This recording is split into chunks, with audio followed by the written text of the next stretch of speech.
nations. This is a momentous day for all of the people of Southeast Asia as we sign a historic agreement to end the military conflict between Cambodia and Thailand.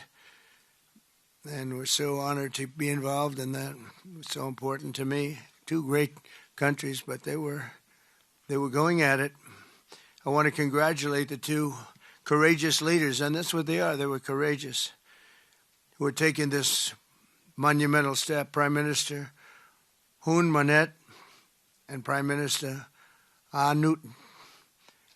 I also want to thank Prime Minister Anwar of Malaysia. I called him right at the beginning and I said, you have two countries that are fighting right next to you. We need a third place. We need a sort of a neutral place, right?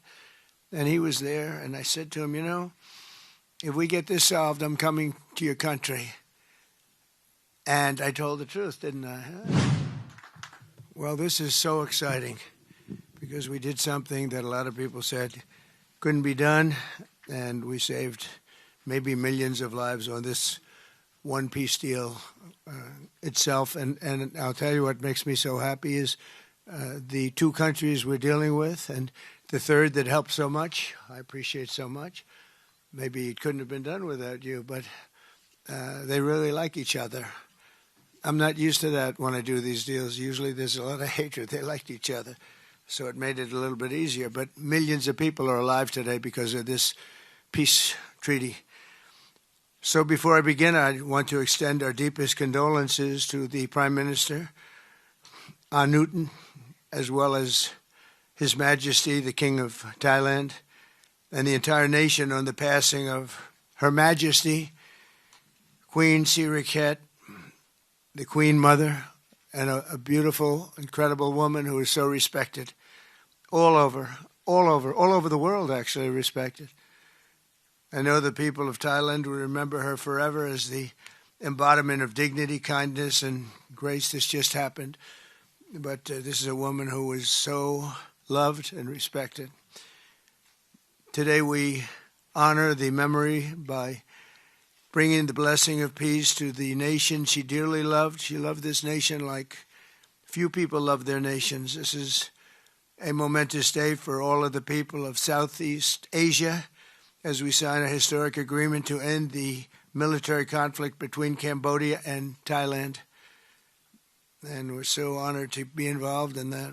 It's so important to me. Two great countries, but they were going at it. I want to congratulate the two courageous leaders, and that's what they are. They were courageous, who are taking this monumental step. Prime Minister Hun Manet and Prime Minister Newton. I also want to thank Prime Minister Anwar of Malaysia. I called him right at the beginning and I said, you have two countries that are fighting right next to you. We need a third place. We need a sort of a neutral place, right? And he was there, and I said to him, if we get this solved, I'm coming to your country. And I told the truth, didn't I? A lot of times they say that, and that's the last you ever see. But I felt I had an obligation to come because you were so great, and the two men alongside of you are so great. Historic figures now. They're really historic figures. So I felt it was an obligation I had. I told it to you. That was about a year ago, and all of this has taken place. It's been so beautiful to see. It had started, and there was a lot of killing. And then when we got it stopped very quickly in this case. Some we did in 32 years. It took 32 years to get them stopped. They were fighting for a long time. This was very nasty, but it was stopped very quickly before it started. And the two leaders have great respect for each other. But the Prime Minister played a very important role in helping convene the two sides for discussions here in Kuala Lumpur. Earlier this year, an armed clash broke out along the border of these two countries. Really ancient countries by most standards. They've been a long time, tremendous cultures, resulting in numerous deaths and thousands and thousands of people displaced from their homes. It was starting because of America's strong commitment to stability and peace in this region and every region where we can do it. My administration immediately began working to prevent the conflict from escalating. I held phone calls with both leaders. I was actually at Turnberry in Scotland when I did this. And we had a lot of phone calls, the three of us and then the four of us. We had a lot of phone calls. It was a beautiful day. I remember how beautiful it was.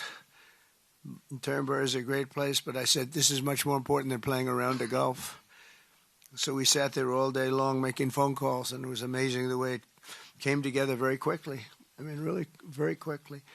You caused me very good entertainment. I could have had a lot of fun, but this is much more fun for me than anything having to do with almost anything, because you're saving people and saving countries. But ask them to choose the path of prosperity and peace over needless bloodshed and war. At the end of July, after extremely productive discussions, we reached a ceasefire agreement. And now these gentlemen, and they really are gentlemen, high-quality people, both went to college in the United States, and now these gentlemen are about to sign what we're calling the Kuala Lumpur Peace Accords. Good name. Both countries are agreeing to cease all hostilities and work to build good neighborly relationships, which have already started. 18 Cambodian prisoners of war will be released, and under this agreement, observers from ASEAN countries, including Malaysia, will be deployed to make sure that the peace prevails and endures. And I have no doubt that it will. We have another situation like that right now in the Middle East, and Gaza. You might have read a little bit about Gaza, and that's another one we're very proud of. But we have a lot of people watching that. A lot of people. I think this is a much different kind of a thing. The two countries are getting along really well.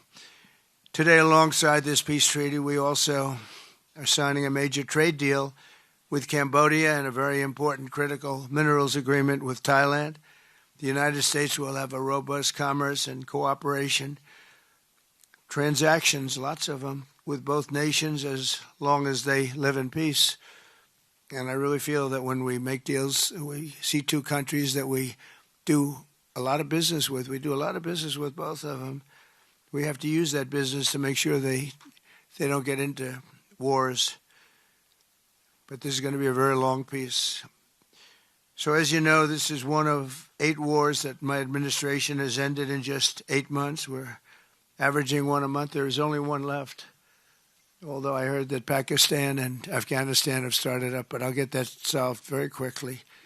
I know them both, and the Pakistan, the Field Marshal and the Prime Minister are great people, and I have no doubt we're going to get that done quickly. That one started up a few days ago. And I just feel it's something I can do. I do it nicely. I don't need to do it, I guess, but if I can take time and save millions of lives, that's really a great thing. I can't think of anything better to do. But the 8 wars that my administration has ended in just 8 months, there's never been anything like that. Never. There never will be either. I can't think of any president that ever solved one war. I don't think anybody. They start wars, they don't solve them. So nothing like this has been done in history, and it's an honor to be involved. On behalf of the United States, I'm proud to help settle this conflict and really develop good friendships, including people that work with each team. Look at these very distinguished people, except for my people. My people are much less distinguished, but they're very good. But look, my people understand the joke. But look at these very distinguished people, and I've gotten to know them. I want to thank Marco Rubio for being here. He was great. You always help. He's born for this job. He really was. He was born for this job. Secretary of State Jameson, thank you very much for all you did on helping too. He's the foremost expert on trade, and we're going to be doing another couple of stops where we'll be talking about no war, just pure trade. We'll be talking to President Xi in a day. We'll be stopping at Japan. We'll be stopping at South Korea, and we'll be doing some other things, but they're more related to trade. But on behalf of the United States, I'm proud to help settle this conflict and forge a future for the region where proud independent nations can prosper and thrive, safety, security, and peace. It's an amazing thing that's happened to the United States because a year and a half ago, we were a dead country. We were actually a dead country, and now we're the hottest country anywhere in the world. And when I called you, we were in the process of becoming hot. It's actually quite a while right now, but we were sort of on our way. And we had won the election big in a massive amount. And so I was respected when I called you, and it was a little bit easier. I think it's easier when you respect somebody than if you don't respect somebody. If you don't respect somebody, it never happens. But I won't forget that day because it was one of the first wars that I got involved in. And I love doing it. It's like, I shouldn't say it's a hobby because it's so much more serious than a hobby, but it's something that I'm good at, and it's something I love to do. The United Nations should be doing this, but they don't do it. They don't do it. They turned off my teleprompter when I made a speech. I had to make a speech without a teleprompter. They're good at that. The escalator wasn't working too well. It came to a complete halt. But, the United Nations has such great potential. I wish they could do it. They didn't get involved with us at all. We just did the deal and reported the deal, and everybody was sort of amazed that we got it done so quickly and so nicely.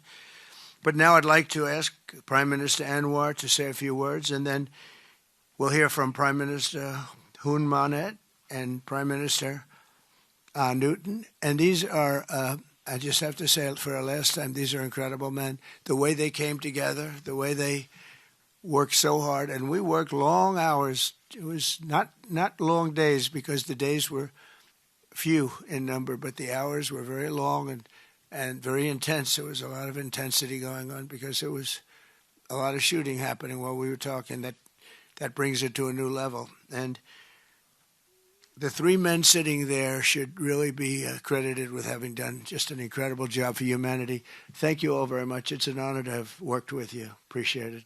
Please.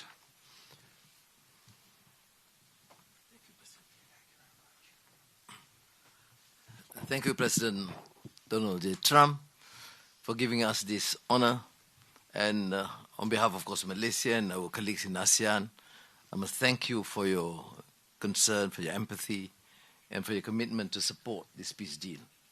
When I first received your call and then urging me to do more in supporting our initiative, and you personally did call both prime ministers to urge for a speedy peace settlement, I would say a great thank you. And we, of course, admire your tenacity, your courage, because the world needs leaders who promote peace strongly. And to achieve that, you have to break some rules, as you did today. When President arrived, he asked me to join him in the car. I said, that's against the security and protocol rules. And he was delighted to break the rules, and I... It was a nice ride. And we share a lot of things in common. I was in prison, but he almost got there. But very good exchanges on a number of issues. Of course, priorities, of course, the peace deal. Thank you, both prime ministers. You did a great job.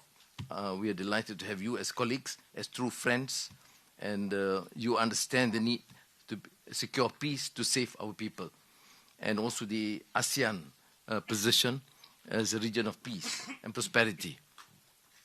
And I must also share with you here that I took the opportunity, full opportunity, without Secretary Rubio knowing this, exploring other issues too, and thank the President for his effort to secure peace in many parts of the world, including Gaza, and urging him to remain focused and ensure that there's a comprehensive peace that the world requires. And I am delighted, truly, President, to hear from you personally how determined you are to ensure that peace is achieved in the most intractable areas, almost impossible. But you did it, and we have shown our support and call on the United States in particular to continue this with the support of many, not only neighbors, but the part of the world. But I must also take this opportunity to thank Secretary Rubio,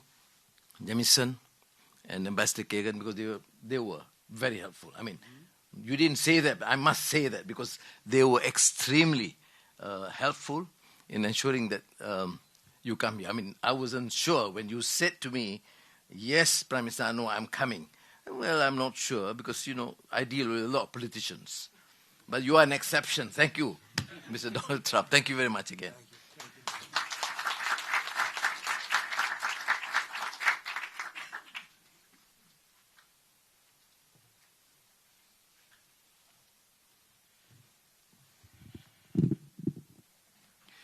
President Donald Trump, Prime Minister Anwar Ibrahim, Prime Minister Anutin Chanvirakul, Excellencies, ladies and gentlemen. Today marks a historic moment, profound significance for Cambodia and Thailand, a day that reaffirms our shared conviction that peace is always possible when nations have the courage and wisdom to pursue it together. On behalf of the Cambodian peoples, I wish to express my deepest gratitude to President Donald J. Trump for his decisive leadership and steadfast commitment to supporting the lasting peace between Cambodia and Thailand, and for his tireless efforts to make it a reality. I also wish to convey my sincere appreciations to Prime Minister Anwar for his unwavering support and facilitation throughout this peace process until successful conclusions. I further extend my appreciations to my ASEAN colleagues, China, and other partners who have been supporting the ceasefire from the beginning. The principles that underpin this joint declaration are those that Cambodia holds dear. That no matter how difficult or complex our dispute may be, they must always be resolved through peaceful means in full conformity with existing treaties and international law. Cambodia reaffirms a strong commitment to fully and faithfully implementing these joint declarations and to continuing to work closely with Thailand and all our partners to ensure that this peace endures and brings tangible benefit to our peoples. We look forward to continued support and contribution of international communities and partners to fruitful realizations of the joint declarations. As we speak, I think our two commanders are discussing on the possibility of start of withdrawal, partial withdrawal of the first phase of our heavy weapons as an indication of our willingness to show that the execution of the joint declarations. At the same time, I strongly hope for the prompt release of our 18 soldiers on humanitarian grounds and as agreed in the joint declarations. Finally, recognizing your unwavering dedications and resolute effort to promote peace, and not only between Cambodia and Thailand, but also among other nations. And reflecting the gratitude of the Cambodian peoples, I have nominated President Donald J. Trump for the Nobel Peace Prize. And he, like I say, peace saved life. And this is the wish of our Cambodian people as appreciations for the President. So thank you very much, Mr. President. Thank you. Thank you, sir.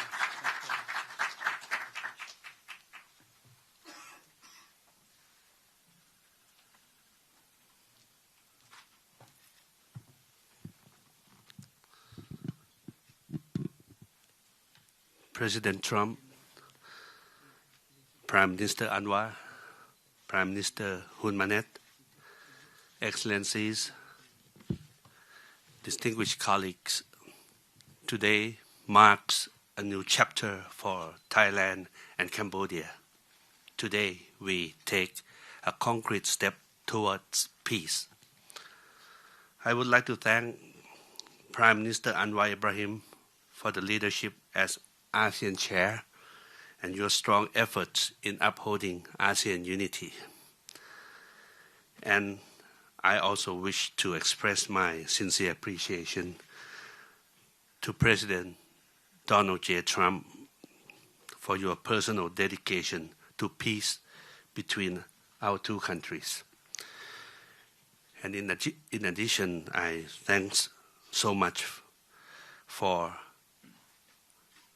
the kind words of condolences that the President has given to our country on the great loss of our beloved Queen Mother. It means a lot to Thai people. We have come a long way since agreeing to the ceasefire here in Malaysia on 28th of July. The discussions since then have led to this important outcome, which is the signing of our joint declaration today. And I have to thank Prime Minister Hun Manet for his cooperation and support that led us to this moment. Thailand stands for peace. This declaration reflects our will to resolve differences peacefully, in full respect of sovereignty and territorial integrity. This declaration, if fully implemented, will provide the building blocks for a lasting peace. But more importantly, it will begin the process of mending our ties. Our border communities have been divided by conflict, and innocent civilians have suffered immense losses. This declaration places a firm responsibility on our two parties to act. I believe we can achieve what seemed beyond reach a few months ago. To this end, I welcome the agreement that following the signing of this joint declaration today, both sides will begin implementing all the agreed points, in particular, promptly removing heavy weapons from the border areas to ensure the safety of our people, to build confidence and trust. And Thailand will also begin the process of releasing the 18 detained Cambodian soldiers. We have a responsibility to act in earnest and in good faith, and that will restore livelihoods and protect the well-being of our communities along our shared border. To achieve real change on the ground, what we agree on here must be implemented. Only then can we truly turn to a new page. Only then can we assure that our people's security and safety. Only then can we achieve real peace. This is what our people expect of us, and this is what they deserve. Peace with dignity. Going forward, I call on our friends to continue supporting this process so that the joint declaration is implemented fully and in good faith, rebuilding stability, trust, and renewed cooperation between Thailand and Cambodia and across our region. I am also pleased that today we announced the joint statement on the framework for a U.S.-Thailand agreement on reciprocal trade, which I hope will facilitate our negotiations on tariffs for conclusion by end of this year. We will also sign the MOU between our governments on cooperation on critical minerals, which will further promote resilient and sustainable supply chains for years to come. Thank you once again. Thank you from the bottom of my heart. Thank you.